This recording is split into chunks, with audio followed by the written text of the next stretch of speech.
So welcome, David Smith. Hi, Nance. Good to be back. For some time now, people have talked about healthy homes or healthy buildings.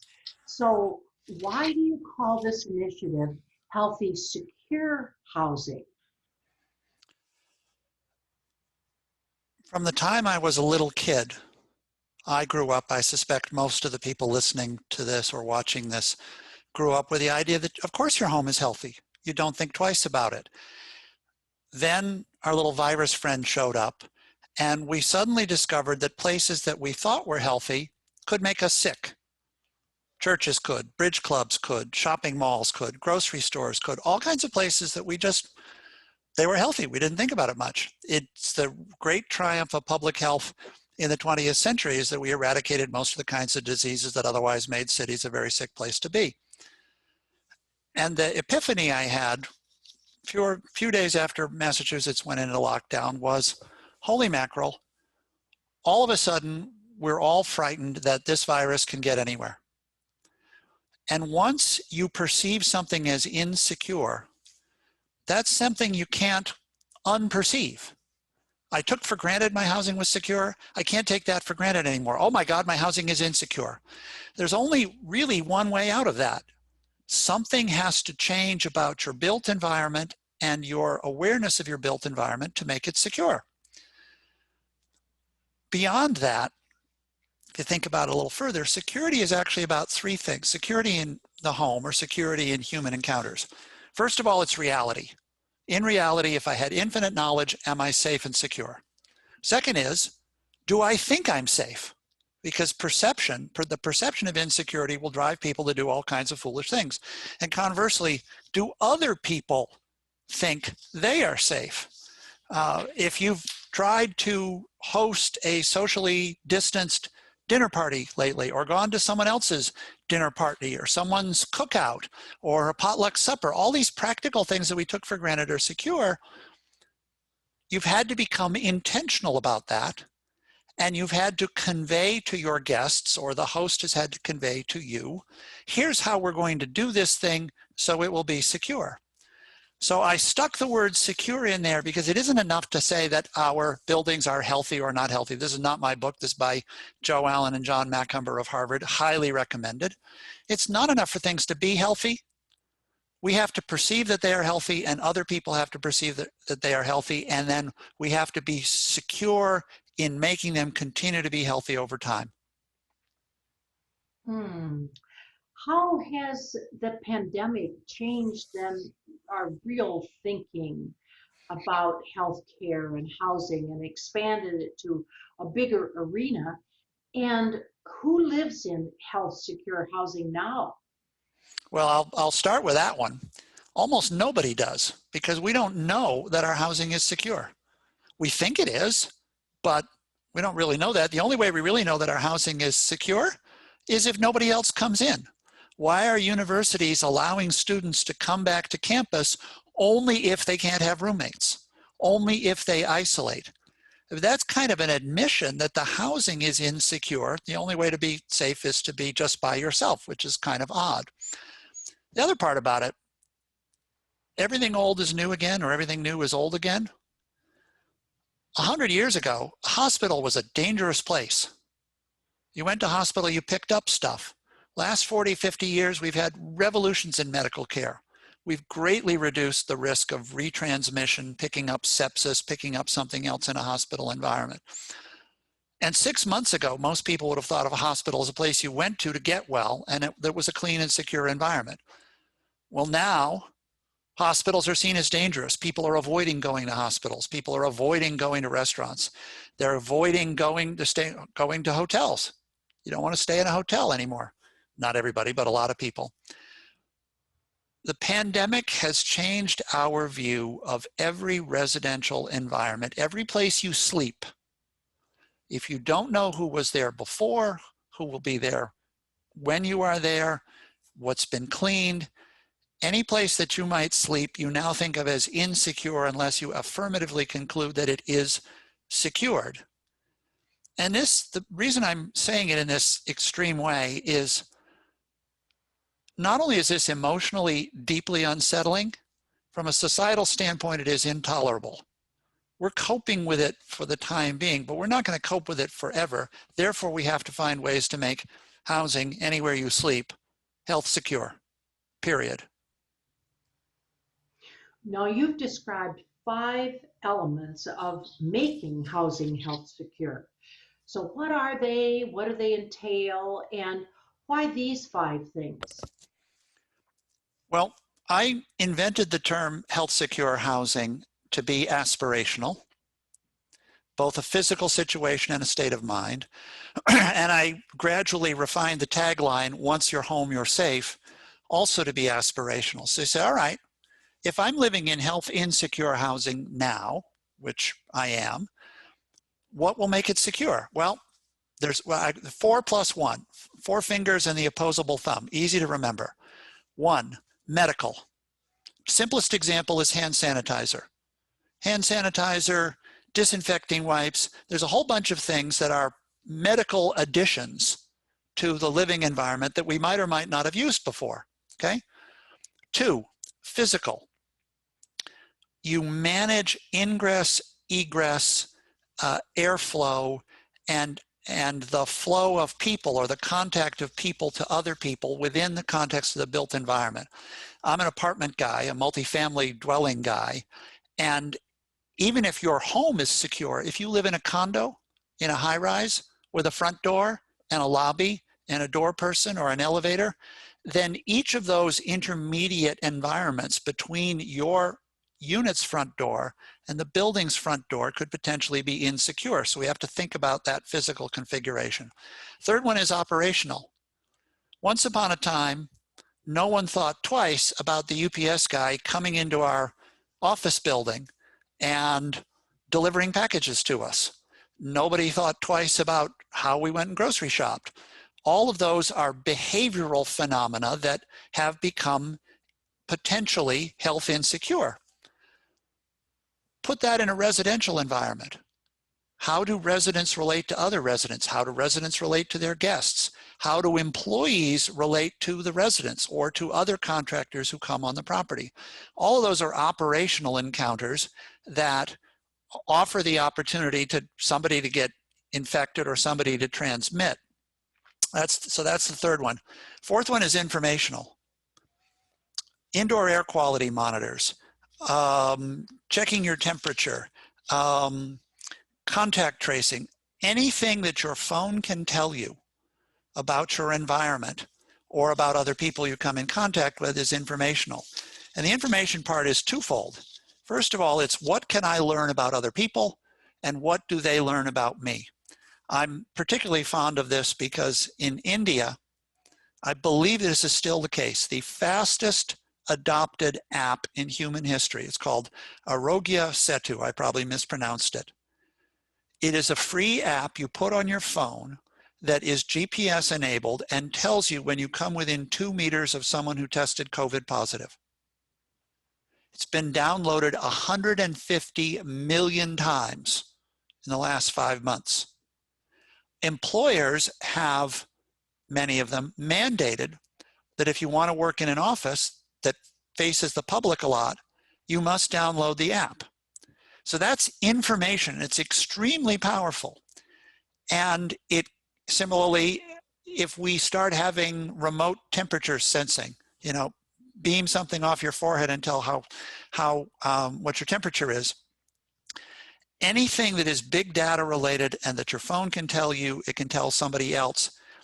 That's now very important, but of course, here we are in America, it opens up the question of what data am I sharing, with whom am I sharing it, what are they going to do with it, etc.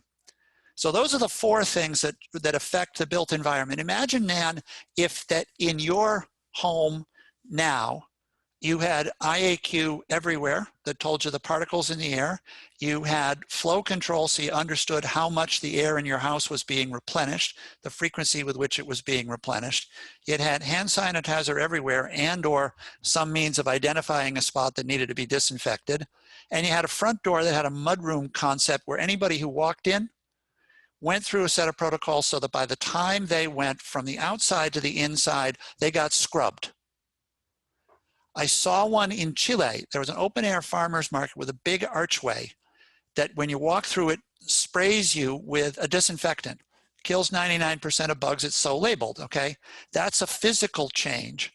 All of these things can be retrofitted in. Those are the four things: medical, physical, operational, informational.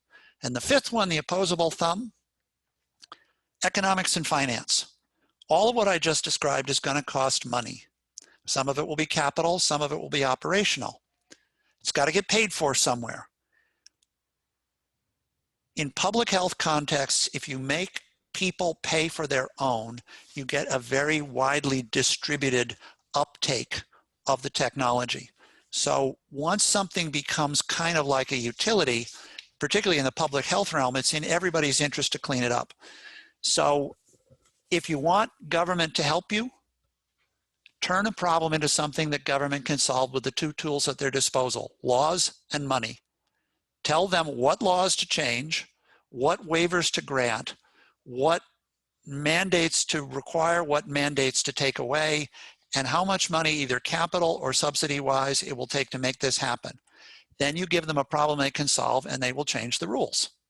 So those are the five.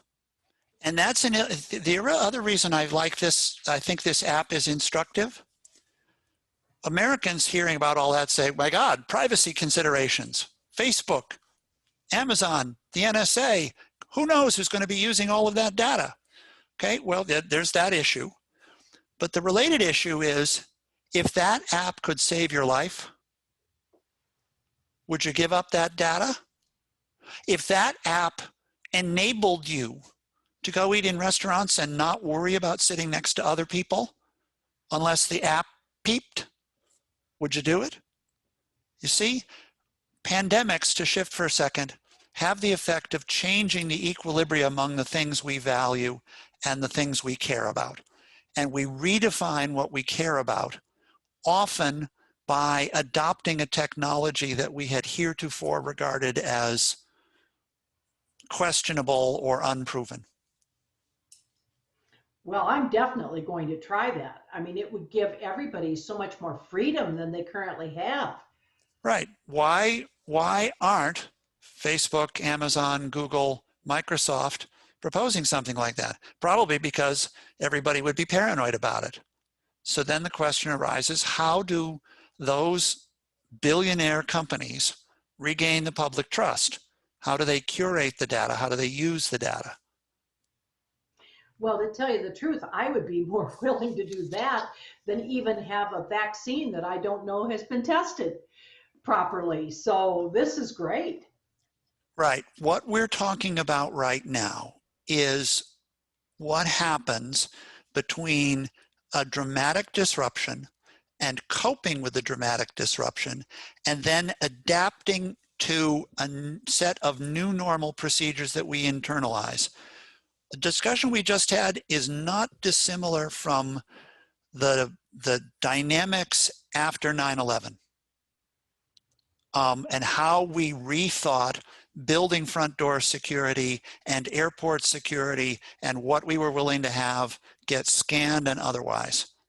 We suddenly became aware of a risk, and now we have to deal with the risk. And for a while, it's intrusive, and then after a while, hey, it's the rules of engagement. You know, your material, which we will post on our website, your material used some new terminology for me that I'd like you to explain a little bit. It described encounters as wet, dry, or scrub. So what do those terms mean and why use them? English, and in particular the Anglo-Saxon part of English, is wonderful because it has lots of one-syllable words that we instantly understand. We understand the difference between wet and dry and a whole variety of things. This one came to me when I was having a discussion with someone post-pandemic about signing and notarizing a document. And they said, do you need a wet signature or a dry signature? And I thought, that's pretty cool. A wet signature is one you use a pen to sign with. A dry signature is when you paste your digital signature in. So now let's take every human encounter, a social encounter, commercial encounter, whatever kind of encounter. If I have an encounter with you in which I can transmit or be infected by you, that's a wet encounter. If I have exactly the same encounter where I can't, it's a dry encounter. And I like that terminology because right now we're using a bunch of clunky terminologies like PPEs. What the hell is a PPE? Or contactless payment. Each of those are descriptions of a thing that are seeking to turn a wet encounter into a dry encounter. But if you use that nice, simple Anglo-Saxon word, I want to reduce the number of wet encounters I have in my life. But I don't want to give up, I don't want to reduce the number of encounters I have in my life. I want to have social encounters. I want to be able to engage with other people, but I'd like to do it in a dry way rather than a wet way, okay? And a scrub encounter is, hey, I've been out all day, I've had my mask on, I've been a good camper, but, I probably picked up some stuff, and when I come home, I want to go through a scrub, just so I know I'm clean with whatever. And again, I borrowed that one from every cleaning product in the house. They're all labeled scrub, and also from the term in hospitals. You wear scrubs because scrubs are supposed to be clean. And the minute they become dirty, you rewash them and you get scrubbed again. Well, I want to go through that chemical thing that you found in Chile. Yeah, exactly. Or imagine if, just for the sake of argument, imagine if there was a UV light. Okay, UV light has been known for 100 years to kill a lot of little different bugs. Imagine if you had a combination of a UV light and a sensitized spray and maybe one other thing, and you could guarantee, that we knocked out our little free rider. That would be pretty cool. I would love it. Mm-hmm. How medical, physical, operational, and financial makes sense to me. Yeah. Let's talk a little bit more about this informational element and why it's equal to the other four. The information aspect is both about informing us of our environment and informing others of where we have been in the environment. I mentioned it before. There are now gadgets that will give you indoor air quality. There are gadgets that will tell you who you've come in contact with. We talked about that a little before. The other thing that I would extend, which could blend into physical, but you can also think of it as informational. How do you learn about what's safe to do and not safe to do? How do you get briefed up on best practice? Ignorance leads to fear. Fear leads to stasis. It also leads to depression. So the information element is making sure that what is known and knowable about you, about your public health, can be used to make you safer and the people around you. And also what is known about other people can be used to make you and the people around you safer. It's that whole element. And it gets, and in multi-unit dwellings, my favorite example right now, how many times do you get photographed by a camera if you're in a public or semi-private space during the course of a day? What do we have now? Public arena, body cams on police, security cameras, cell phones, all of this stuff dramatically increases the amount and granularity of information that people have that is available to them, which means that information can either be synthesized so it's used effectively or disaggregated so it's used ineffectively. Now, your initiative targets something that I have been really concerned about, and that is the lack of internet services in many of our affordable or subsidized housing units. And I'm worried that households that lack effective internet may really fall behind, like in schooling for their children. I think there's no question they will. And that's already happened over the summertime. I'll also go back to other kinds of things. Let's call it functionally free to use or subscription broadband at home has been a dramatic divide in the inconvenience suffered by households during the pandemic. If you've got free to use or broadband at home and Amazon Prime, just let's say, you can pretty much get anything you want without leaving your house. You dial it up, you order it online, it comes in a box. It's a dry encounter because they leave it at the front door or the back door. You pick it up at your convenience. You got whatever you need. Pretend you didn't have that. You got to go to the store. This was brought home to me because we've been doing a lot of work representing the residents of a large public housing property that's going to go through redevelopment. Virtually, to get their medicine, that's a wet encounter. To get their groceries, that's another wet encounter. Okay, back before we had the pandemic, children's education is the ultimate wet encounter. Little kids running around are busy getting each other infected with everything under the sun. That's why little kids always have colds from about the age of 3 till about the age of 5. It's a good thing they're building up antibodies. So what I started to appreciate in a way that I had not is that the absence of information for broadband internet meant you couldn't get school, you couldn't shop in the same way, you couldn't order medicine in the same way. Many people couldn't work. We've had this sea change in working from home. I mean, we have Saturday Night Live is being done by Zoom now because they're all working from home. And all of that is built around the idea of 20 megabyte broadband everywhere. Except if you look at where it doesn't go to the lowest income sub-zip codes. And I think that is just straight up a potential permanent impairment, particularly now in September as the debates have raged in the various localities about whether kids will go back to school. If schooling is going to happen from home, you have to have in-home broadband or the kid can't go to school. Instead, the kid will go and park him or herself outside the library or outside the Starbucks or someplace where they can pick up free broadband because otherwise they can't learn. And they, of course, have to have either a computer or maybe just a phone, and they still could do it. Yes, although I personally believe that the small screen size of the phone makes it very hard to, it's good for certain kinds of superficial stuff, but it is not good for learning in the classic sense. If you look at the migration ever since we started getting computers to the size of the average screen, they've gotten progressively larger. And that's because we have a certain visual scan width. And that's the way we like to integrate things. It's one of the reasons paper is so good, because you can put lots of pieces of paper around and see it all in front of you. So I think the pandemic has highlighted well, first of all, I think free to user broadband has become something pretty close to necessary health public utility. Internet is part of the health defense system of communities. The connection to the second part that's connected to that is mobile banking. Because again, if you, one of the property managers that we interviewed early in the HSH, Health Secure Housing period, said 40% of her residents paid their rent in cash every month. I was like, okay.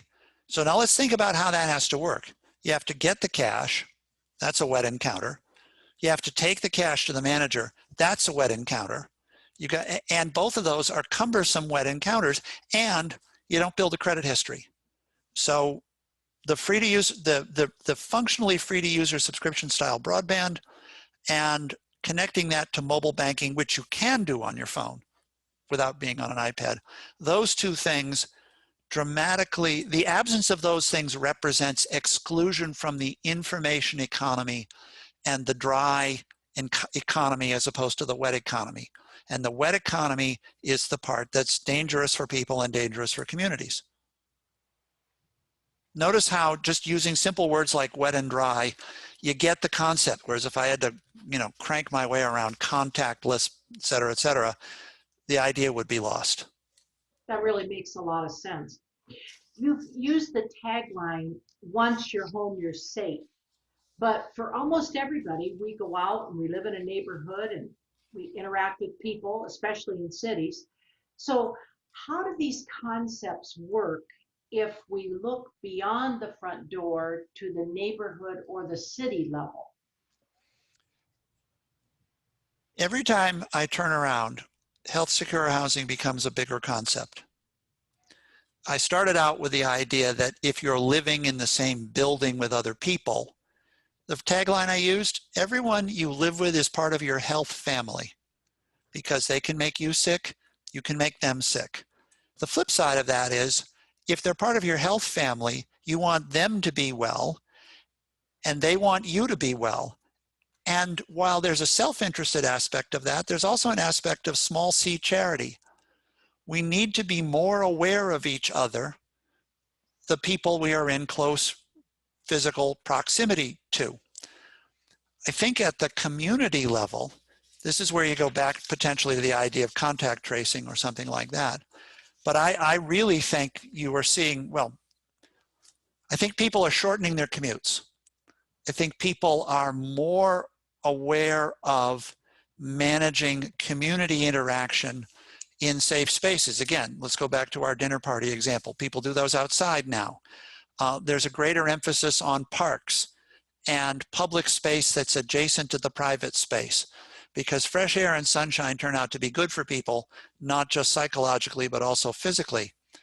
So I believe that if we're going to extend the concept of health security of the built environment, you wind up having to have health secure communities, and that leads you to winding up with something more like health secure cities. And that's beyond scope, but you can't be indifferent to the person who lives next door anymore.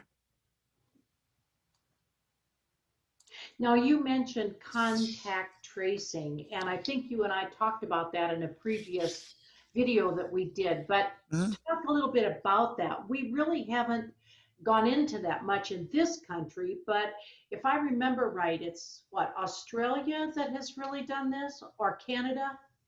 Possibly New Zealand. New Zealand was really quite aggressive about it. I also remember reading that some fellas, this was a year ago, figured out the location of an unnamed military base in Saudi Arabia or a place like that by observing the Fitbit concentration of the soldiers. In other words, by tracking the soldiers with their Fitbits, they could say, hey, there must be a military base here because we got 500 Fitbit guys here at a time. My friend Alex Yablokov, who's a science fiction writer, has coined a phrase that I quote frequently because I wish I'd thought of it. He thought of it 40 years ago. Efficient technology is like the flu. Sooner or later, everybody gets it. The phone, the big data off of the phone, the stuff that has been baked into Facebook and Google and all of these things, all that consumer data, and Amazon, all that consumer data that they harvest and sell means that those companies have the power to build up really remarkably granular profiles of almost anybody who interacts with them via a phone, where they go, what their commute is, all this other kind of stuff. It seems to me that the younger generation, people under the age of 20, who've grown up with mobile phones since the time they were 5 or 6, just take that for granted. Everybody knows where everybody is, and all that stuff is shared. When they get older, they're shocked and astonished to discover that the stuff they shared with their friends is still around 20 years later, but that's a different story. The point is the technology is so useful, it's going to be functionally ubiquitous and necessary. Ubiquitous and yes, ubiquitous and necessary. And therefore, we have to make sure that society's rules about that, laws, conventions, etc., mean that that data is used for good rather than for evil. And the pandemic, I think, is going to accelerate that trend. Because with the pandemic, what you don't know can kill you. And once you frame it that way, You said it 15 minutes ago, Nan. If the price of not worrying is to download an app that lets you know who's got COVID and to share whether you've got COVID, let's download the bloody thing. Now, that's very intrusive compared to the way we handle many things in the United States now. But would you do it if you had to stop, if it enabled you to stop worrying about this stuff? Yeah, I think you would. Yeah, when you're weighing those things, I mean, you can say at this point, hey, I'd rather have this than this, that's for sure. Well, and let me try it another way.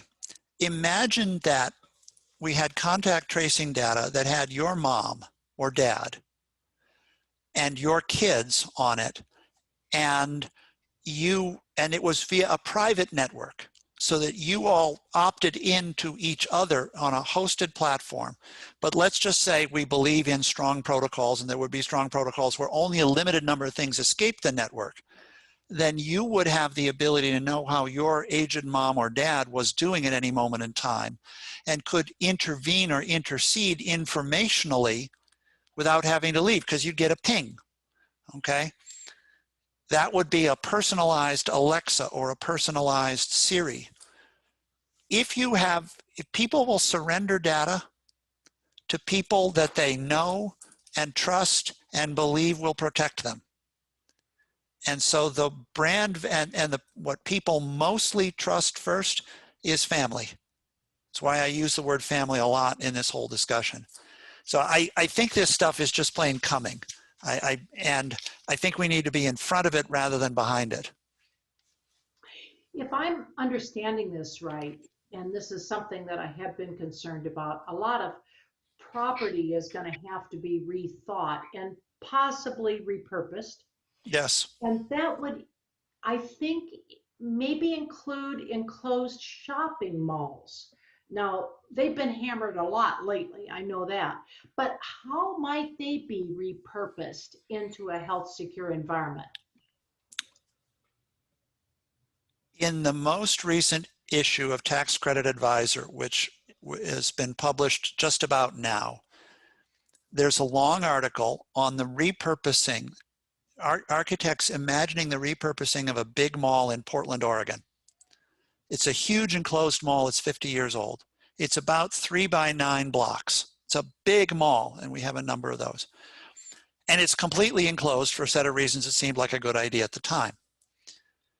Imagine if you then took it apart a little bit. So you took the roof off of it so air could get in, but you protect the perimeter with, let's say, a series of scrub entries. And then inside the whole thing, you have residential, commercial, retail, office. The end game is the mega Vegas casino model. You've been to Vegas. The hotels are so large that you can have a convention center at one end, 5 different casinos, a multiplex, all this other kind of stuff within an internal environment. And you can go to Vegas in August and never step outside. I have gone to Vegas, and just for fun, we actually walked the Las Vegas Strip at 100 degrees just because it was so completely different from being inside all the casinos. So once you start to think about a building that has a limited number of ingress and egress points, that have scrub encounters at each point, that have some of the medical and information stuff so you know who you're encountering and all of that, you've now created, if you will, an arcology or an internal playground.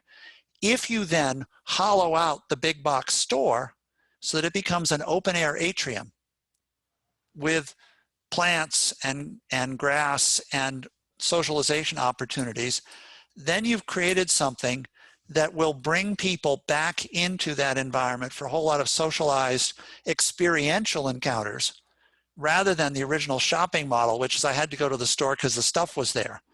Now I don't have to go to the store because all the stuff is on my computer screen, and the UPS van or the drone will deliver it to my house.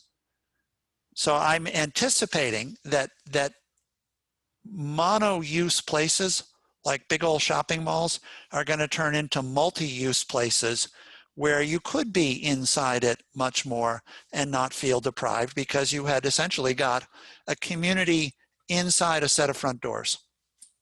Now we'll have to think about how this could work in Minnesota. Oh, sure. Oh, with that absolutely. atrium, with the Well, atrium. yeah, well, but Minnesota is one of the places. If you've been to downtown Minnesota, you know downtown Minneapolis, you know there's all those skyways. That's true. There's like 5 miles of skyways.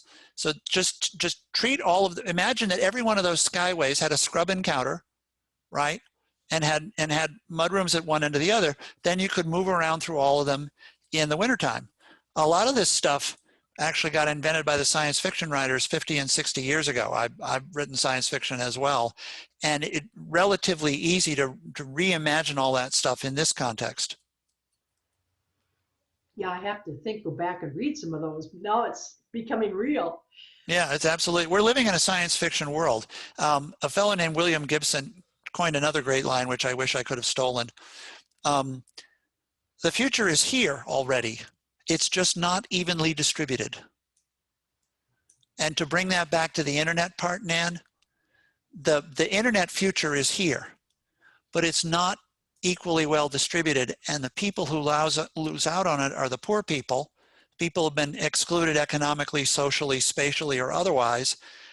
And maybe it's our job to eliminate those kinds of exclusion so that they don't get left behind. I do like that. Now, your writings on this subject have included several provocative statements that I would like to explore a little bit. Uh, Let me toss some lines at you and you explain them. The absolutely hardest thing for an executive to do is have the epiphany the world has changed. What worked before is now going to fail, and we have to junk it right now. What are you getting at? Technology disrupts, and when it disrupts, gradually it transforms society to align with that technology. But over time, that technology becomes incumbent and it gets baked into infrastructure. One of the examples of technological disruption in infrastructure is the interstate highway system. Because if you looked back in the 1940s and 1950s when they were designing the interstate highway system, they had a 5-decade span of the average motor car speed, and it was going up 10 miles an hour per year. So they engineered all the highways in the interstate system to be drivable at 80 or 90 miles an hour, and everybody would drive. Well, when the information economy comes along, we don't need to drive so much. So now we've got stranded cost infrastructure, which is where things like transit-oriented development and the effort to remake the cities to take cars out of the downtown and make them pedestrian walkable or shared streets arise, okay? Similarly, our healthcare system was built around the idea of what I called the health cathedral, otherwise known as a hospital complex. Hospital complex, by the way, you notice was originally designed to be a health secure environment. There were only a few places you could go in, and when you got inside, you wandered through all of the buildings. You could wander through building after building after building, from surgery to recovery to everything else, and then eventually get outside. Okay, so we would bring sick people to the hospital because it was convenient for the doctors and the efficient management of all of that stuff. And we would fund that with Medicare and Medicaid on what I call the pay to patch up health funding system. Think of the healthcare system kind of like a garage. We wheel you in, we put you up on the lift, we take out what's busted, we patch it back up, we wheel you down, you drive out, thank you very much, you got a new knee, you got a new hip, you got a new arm, whatever, you know, a new elbow joint, whatever, okay? Instead of saying, maybe instead of fixing you when you break, let's make it so you don't break so much. Let's make it so you don't get sick so much. Let's move earlier in time for a wellness thing. The public health funding system right now is struggling with the fact that emergency rooms had been overloaded. They're not overloaded now. But the kinds of things under the ACA that they get penalized for, rehospitalizations, emergency room visits, and so on and so forth, could be greatly reduced if people had access to healthier housing and greater stability of their housing. But to shift that paradigm from a pay to patch up model to a pay to prevent model is an enormous change. I'm using that as an example because the healthcare system has driven me crazy for the last 10 years. it's such an incumbent, it's very, very hard to change, but we need to change it. Other things, I think the for-profit nursing home business model is likely to be kaput. I don't see how it's going to work going forward. Single-use zoning is something that we invented in the 1920s, but it became dominant after the Second World War. If 30% of Americans are working from home, is that residential zoning? If you're working out of your home office? If you were a psychiatrist or a counselor and you saw patients at your home, is that residential use or not residential use? If you're part of a distributed team of people who work on software programming, is that residential or commercial use? So we need to rethink this two-dimensional model of zoning where residential's over here, commercial's over there, work is over there, so on. I suspect the universities are going to end up having to remake their value proposition in a real screaming hurry, because the university value proposition is around the idea that physically being close to one another is absolutely essential. The university model says wet encounters are the only way to go, because if the alternative is virtual learning, what's the value proposition of Harvard versus some massive open online course? Why do you pay so much more for the one thing rather than the other if it's all a Zoom meeting anyway? So the hard part here is to say, oh my God, I've been complaining about this stuff for 20 years, and now we've had a watershed event and we can't tolerate it anymore. I mentioned the shopping mall example. There are other examples. Once you realize, I've got to rethink this from first principles because we're missing an opportunity and somebody's going to overtake us, that's the epiphany.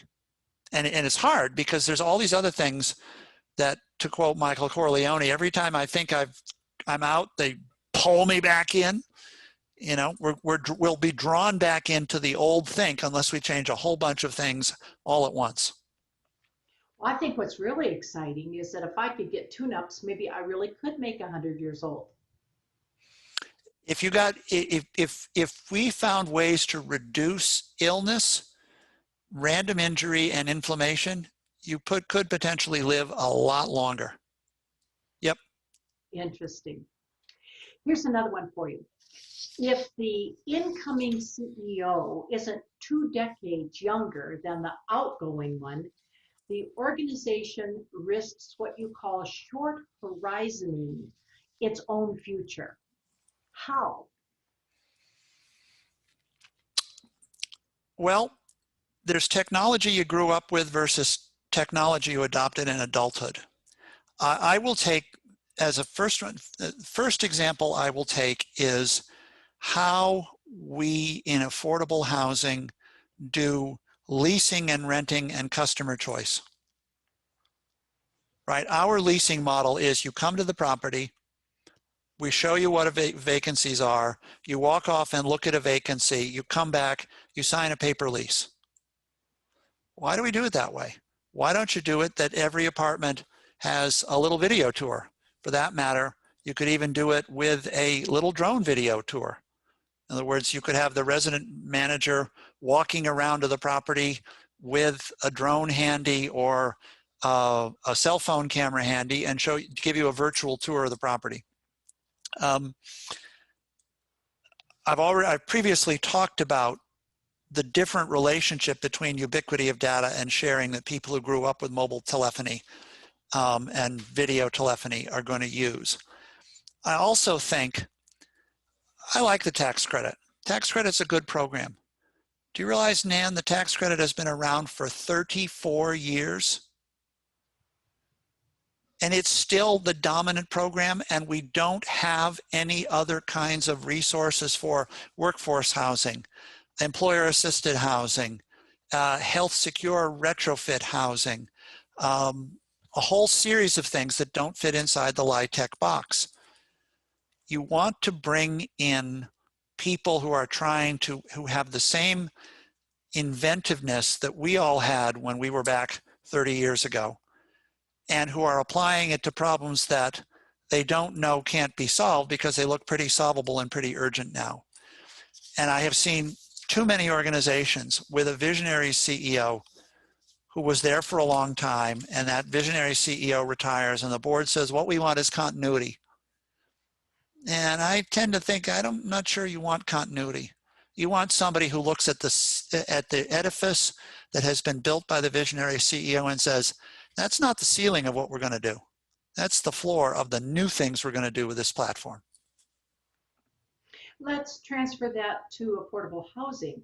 You have said my generation has defined our mission as to create quality, affordable housing for those who cannot afford it.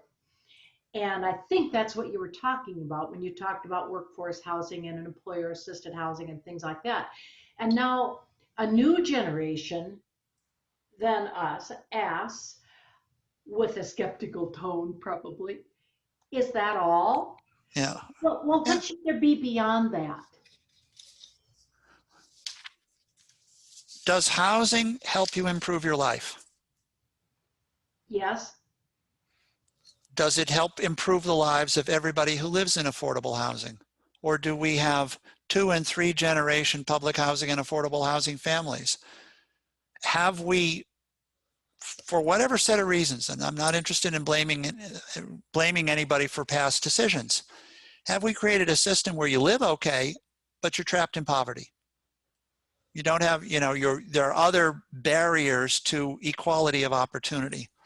This has really come home to me in the last couple of months, because the people under 30 in my organization have said, well, what are we doing to address racial inequity? What are we doing to address social inequity or social exclusion? I say, housing by definition is addressing those things. But then I started to realize, I've said this in other contexts, housing is the foundation. Housing will not solve exclusion. Housing will not solve inequity. Housing will not solve public health.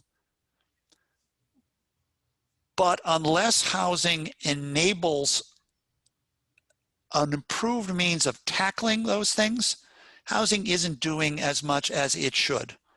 Originally, housing was thought of, if we build good housing, we don't care what happens to the neighborhood. Now we understand that we have to build good housing and it has to make the neighborhood better.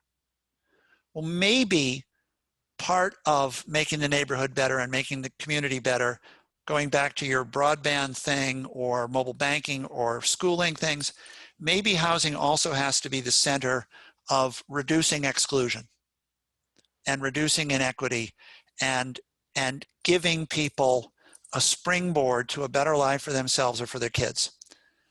So I think that the effort to bring health security to housing will necessarily force us to confront the inconsistent distribution of infrastructure like broadband infrastructure, and the fact that lack of access to essential infrastructure creates barriers to opportunity and barriers to equity and equality. And therefore, going back to the short horizoning and the younger CEO, I would really like to see CEOs who come in and say, let's take decent, safe, and sanitary as a baseline. Let's take health security of housing as an important element. But now having put the broadband in, having created the opportunity, how do we then use that to reduce inequality? Where does that go? How do we change what we do? How do we add services to what we do, or diversify the business model, or diversify the financing model, or diversify the funding streams? It's not clear to me, but it tends to be younger people who think up those things because they don't know they're impossible. Don't you love working with the 30-somethings and even younger? Oh, heck yes, absolutely.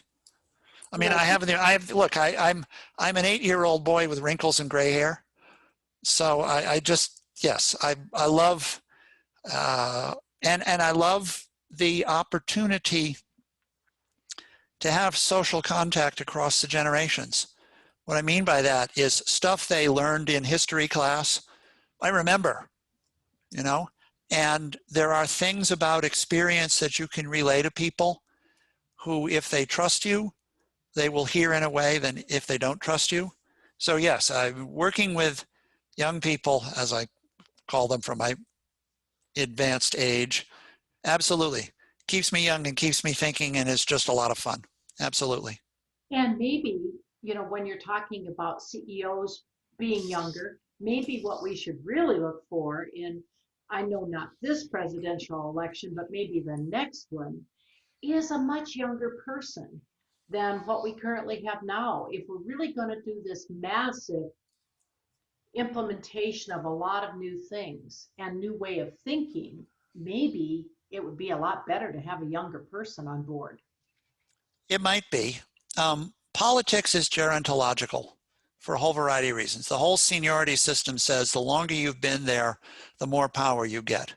And that kind of reflects the way a lot of human societies are put together. I'm reminded of the fact that when John F. Kennedy was elected president, I think he was only 43. And he said, the torch has been passed to a new generation of Americans. It was in his inaugural speech. And Kennedy was a good speaker, but he was getting at the difference between looking back and looking forward.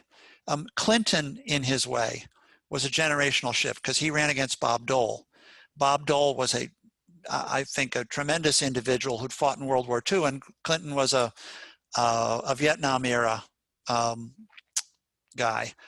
So I do think when an election offers the opportunity for new blood, that in general is a healthy thing.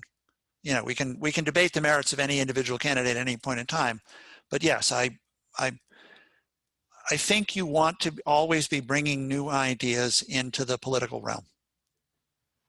Now, you commented that previous pandemics have always led to structural changes.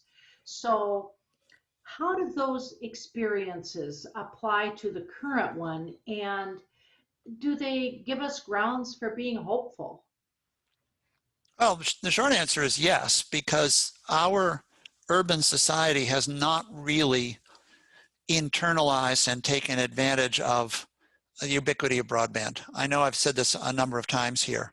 100 years ago, we had the first slum clearance congressionally authorized public body called the Washington Sanitary Housing Commission, which was created in 1904 and got congressional authorization a couple of years after that. And it existed for the purpose of clearing out alleyway shacks to get rid of typhoid, diphtheria, and various poxes. Similar plagues or public health crises have led to the cleanup of dirty rivers and improvement in sewage infrastructure. The Great Stink of London led to the cleaning up of the Thames.